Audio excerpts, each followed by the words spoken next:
Meningococcal meningitis is rare, but it can be deadly. In fact, it can potentially kill an otherwise healthy teen in less than 24 hours.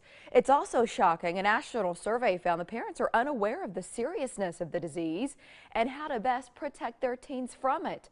12-time Olympic medalist and mom Dara Torres has teamed up with Carolina Sandoval of the National Association of School Nurses to share the results of a new survey. Good morning. Good morning, and I'm here with actually Beth Maddie. Oh, I'm sorry, Beth. Who's a school nurse. We were expecting to see Caroline. Well, Beth, it's just as good to see you today. So let's talk about this. Well, thank you. Yeah, this survey. Exactly what did it reveal?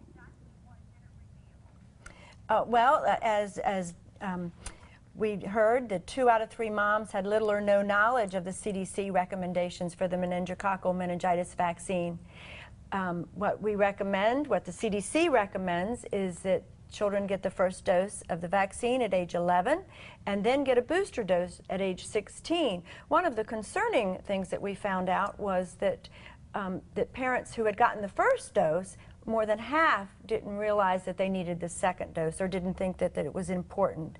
And when it truly is important to cover children across that span when they're most at risk, when they're at increased risk, they need the vaccine and the booster dose again. So that's what really want parents to hear today. And Dara, to that point, as a mom, what surprised you here?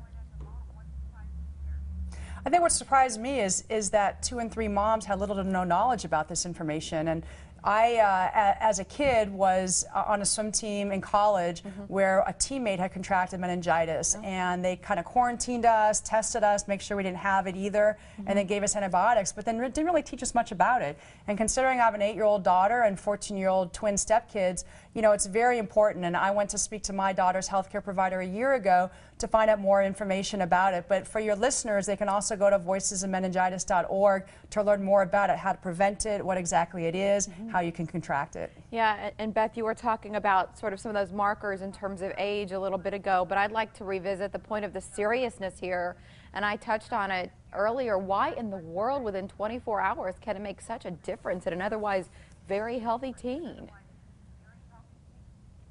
Well, it's the meningococcal meningitis bacteria. It's very deadly.